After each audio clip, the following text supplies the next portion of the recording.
Good evening, everybody, and welcome to RFL. I'm Richard French.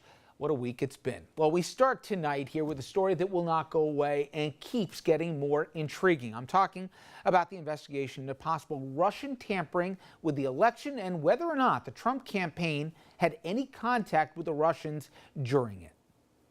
President Trump's former national security advisor, Michael Flynn, he wants to testify in the Russian hearings, but he wants immunity. In a statement, Michael Flynn's attorney said he certainly has a story to tell and he very much wants to tell it.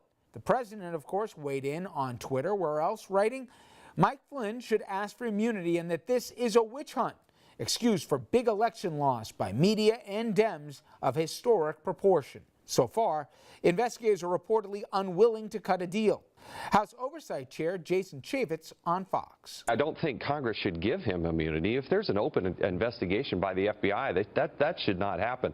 I also don't believe that the president should be weighing in on this. Flynn appears to have changed his tune on immunity. Here's what he had to say in an NBC interview back in September, criticizing former Clinton staffers who asked for immunity. When you are given immunity, that means that you've probably committed a crime. Meanwhile, Russian President Vladimir Putin's press secretary, Dmitry Peskov, denied Russian interference this morning on GMA. If we're at the lowest point in history, that means we're in a new Cold War. New Cold War? Well, maybe even worse.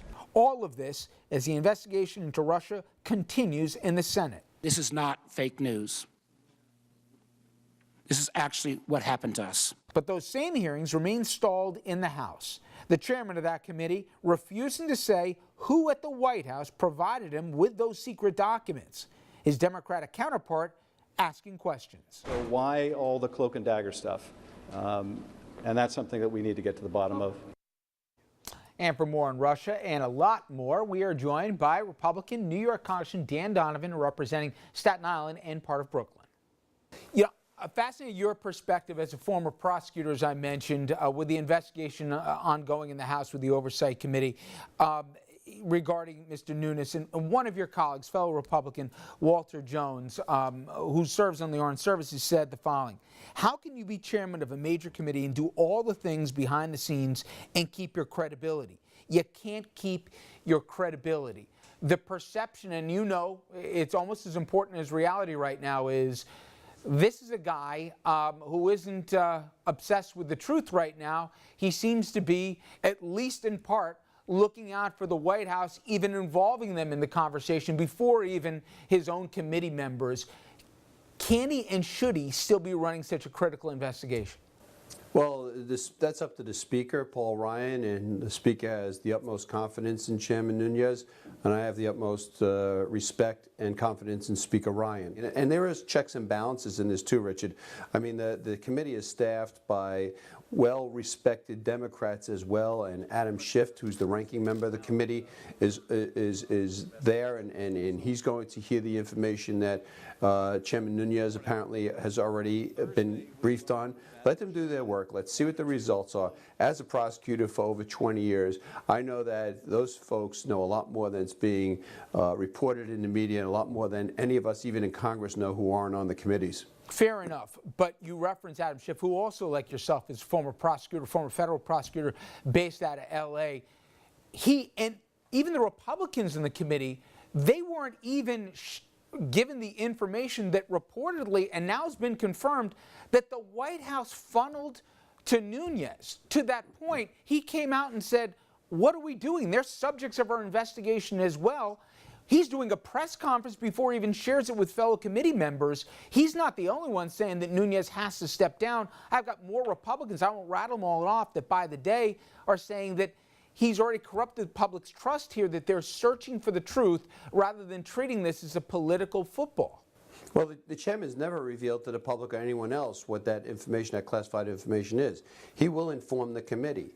And by law, he'd be committing a federal offense if he ever told anybody outside of a SCIF or a confidential setting of what he's learned. The other headline, as you know, relating to this had to do with Michael Flynn, and reportedly his attorney has shopped to both the House, the Senate, and also the FBI the offer of he's got a story to tell if he'll get blanket immunity on this.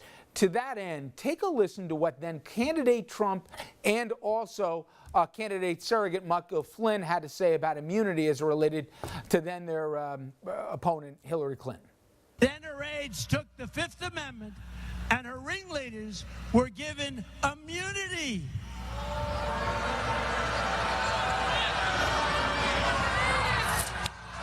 And if you're not guilty of a crime, what do you need immunity for, right? 5 people around her have been given immunity, to include her former chief of staff.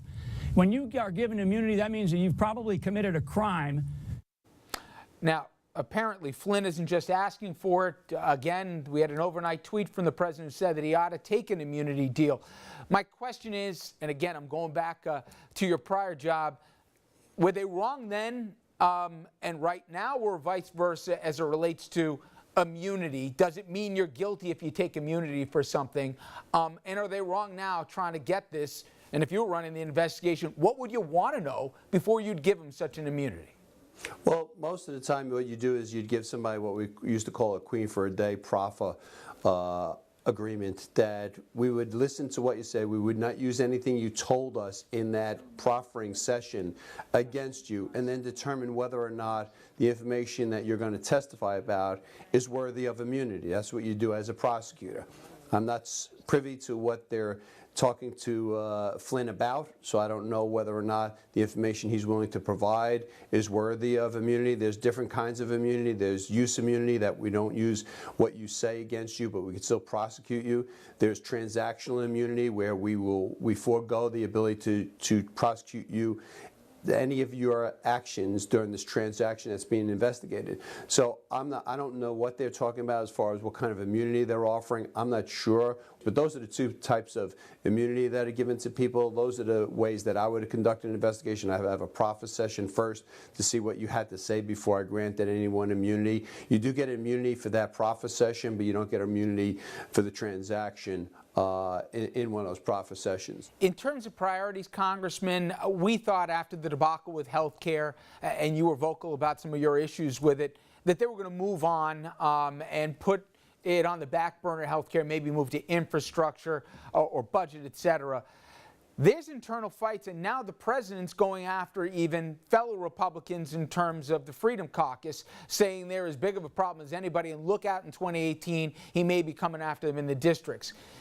Is this productive? Speaker Ryan didn't seem to think it was. He was concerned about it. And if you could tell the president from Richmond County where you think the priority ought to be next, where should it be? Should they stay on health care, or should they move instead to, infrastructure or something else? I think we need a couple of victories. I think we should find things that will show the American public that we're moving the country forward. The day before we were supposed to take the vote, last Thursday, the day before, we passed an incredible bill that's going to help small businesses join insurance pools to allow them to get cheaper insurance for their employees and get better coverage for them. That was never reported, but we should do more of those things that are going to help the American public. We still have a broken healthcare system. We still have to repair it. People's premiums are going to increase by 25% this year, and the American public's not going to realize that this is a result of the ACA. They're going to blame President Trump for it. So I don't begrudge the president. In fact, he should be commended for trying to do something. Trying something and not succeeding the first time is not a failure. Not trying something at all is a failure. Barack Obama, as he left office, asked his Democratic caucus, please don't help the Republican Party undo what was part of my cornerstone of my administration. So you see that every single Democrat would have voted no on the Affordable Care Act. The repeal of that. I was a no vote, but can you believe that every single Democrat was going to be a no without them examining it? Well, I won't keep you from it, Mike. I certainly appreciate it, Congressman, and I also appreciate the time. Thank you so much. Thank you, Richard.